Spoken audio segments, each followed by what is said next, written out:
Welcome back everyone, Vilisink again. So today in this video we will be looking at my newest acquired champion, the Dark Elves. Due to have tapped on multiple times, the stupid red dot will not go away. Like Palladium, fix the red dot bug.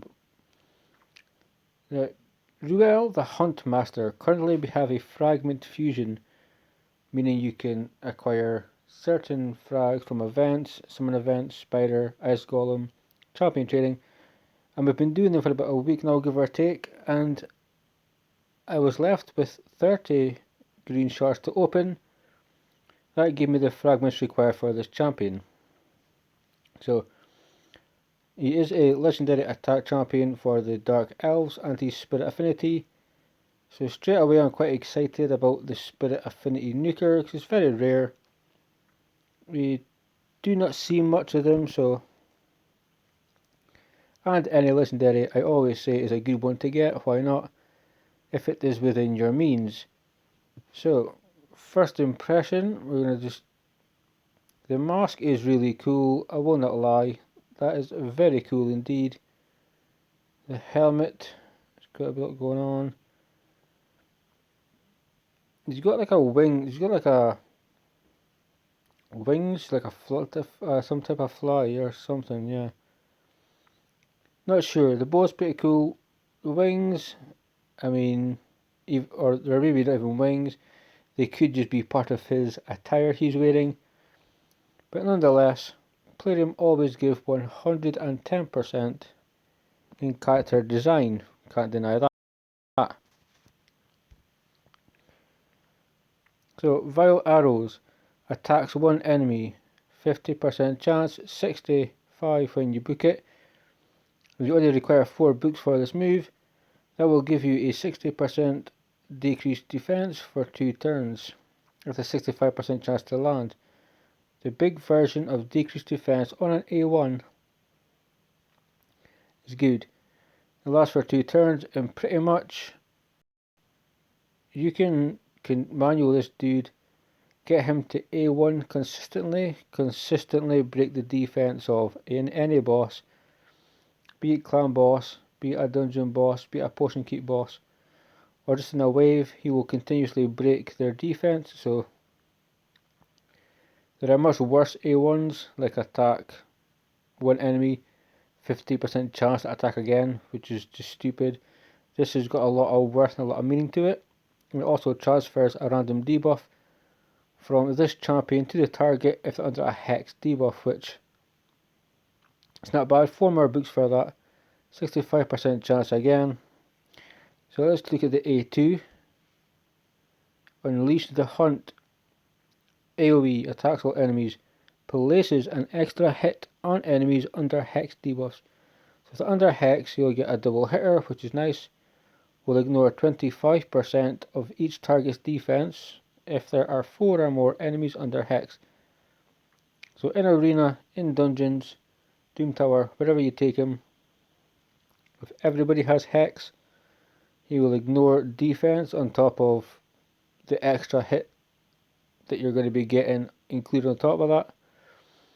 On top of the fact you're doing an AoE to start with, so A2 really strong. And the first 2 moves are really good because we have stock prey.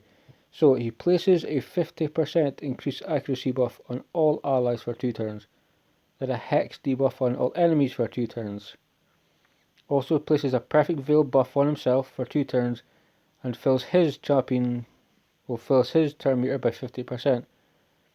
So on the A3 he'll increase the team's accuracy and spread hex debuff to your enemies, enabling the A1 the A2. He gives himself a veil, so he will be taking less damage, and he gives himself 50% turn meter, which could pretty much close enough give him enough turn meter to go again in front of a couple of champions. So the A3, if you look at it, increased accuracy, very strong, hex.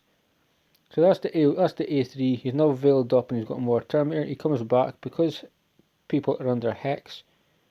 He's now ignoring all your defense, placing extra hits. He's putting on decreased defenses, removing random debuffs that you've placed on him. He's putting them back onto you. So his moves and his kit, I think, is really cool as long as he prioritizes the A3. Unless you have someone like Thea Tomb Angel or somebody that can put on Hex that you can work together with and get some synergy. The A3 setting up the A1, the A2 is nice. I'm impressed so far. The passive is also pretty ridiculous. Decreases the speed of enemies under Hex debuffs by 5%. So if you're under Hex, you lose 5% speed. And he decreases the resistance of those enemies by 10%. So 300 resistance takes off 30, 400 takes off 40, 200 takes off 20, and so on. So that's the first part. He will make you slower and give you less resistance, meaning that you're more likely to be hit more and be given more debuffs, etc. Also increases the damage enemies under Hex debuffs receive by 10%. And decreases the value of heals they receive by 30%. So he's placing Hex. We're already in the A2, for instance. We're already getting the AoE with the extra hit and the ignore defense. On top of that, because the Hex is there, also get 10% extra damage. They cannot heal. Well, the heals they receive will be made smaller, but that's still really strong. I mean, this part is ridiculous. To go with his moveset and just kind of be, doesn't look like it's got a cooldown or anything, so this is just going to be kind of ongoing. He'll hex you up, he will hit you, he will veil up, give himself turn meter, he's going to do AoBs for days, ignore defense, he's going to make sure you receive 10% more damage and affect your healing, lower your resistance and your speed, going to throw up decreased defense. He really does have a pretty crazy kit. So now that we're here and we've looked at the kit, we'll show you this here aura. It's ally crit rate in all battles by 20%, which means you can slightly relax your crit rate in builds if you decide to use them. Otherwise, as you normally do, crit cap your champions and you'll be fine. But his moveset as a whole is pretty tremendous, especially working with his passive, because he just throws on extra damage, slows the enemies down. It's really unfair. It's like torture. It's like holding a snack in front of somebody and just yanking it out of their face as they're about to get it. Giving them false hope something good will happen. With Ruel, nothing will. Pretty confident he's going to be a fantastic champion. His base stats, 13,500 for an attack champion, is okay. It's not great, it's not the worst, but it's kind of where you would expect it to be. The defense, we don't really care about. The speed's 97, which is not bad, not great, but it's not too slow you can't do something with him. The crit rate's normal, crit damage is 63%, which is good. I like the 30 resistance. I like the 10 accuracy, but most importantly, look at that base attack, 1,696. If you throw on attack boots, attack chest, attack rings, banners, attack from your weapon, it seems very easy to get above 4,000 attack with this champion. Because all those items that you put on him, the 60% items, if you have them, are going to just multiply a lot better with this number. So his kit just kind of says damage. It's a bit of damage, it's slowing you down. It's a little, not necessarily CC, but just holding you back at times. Gives you extra crit rate. Has brilliant base attack. Okay, base speed. Good base crit damage. But ultimately, guys, as a champion is that a champion I would recommend? Yes. Was the Fusion worth it? I mean, yes, it was relatively easy to begin with. Ice Golem was good. The artifact enhancements were pretty good. I managed to do an artifact enhancement with a total of maybe just like 3 million silver. Being very careful with epic pieces, just going to 12. All the events were okay, although we have a spider tournament that is 2050 points. That's pretty much a slap in the face. Not the worst thing that could happen, but for all of the landmarks to be so below that before to land on one, to make me decide, am I pulling 30 of my shards or am I pulling energy and going to spider? You know, I just think that 1500, 13 to 1500, maybe 1600 would have been high enough. 2000 I think was just too high. But apart from that, the fusion, I would say it was worth it. It was relatively easy. I mean, I'm just using day-to-day resources. Nothing is stocked up apart from crap I'm getting from all of these events, which I'll have to use at some point. And I've had XP boost for days and days now, and it ain't going away. So he's a fantastic champion. So yeah, by all means, if it was within your capabilities, then you should definitely go for him.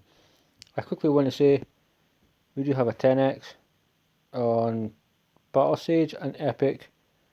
Not too bad. Can give you a cleanse, attack up. Can be used in Arena. Can be pretty good. Runekeeper Darsduk has turn meter manipulation. Ugo is good in Arena. Heals for days. Nobody really dies. If he's the last person alive, he throws up block damage on himself for a turn. Really annoying. Sanguinia is good against the Spider and Doom Tower. Not the Frost one, the ugly one. She has cleanses, she has heals, we have cardio. This from Void, legendary champion, god tier looking type of dude. Along with Hakorn, Scar Torsus and Countess Lick. So we have a summon event, so it's maybe worth pulling some shards, but please be careful. We may have a 2x Ancients coming up next weekend. Don't quote me, but I do believe that is happening, so I've kept shards.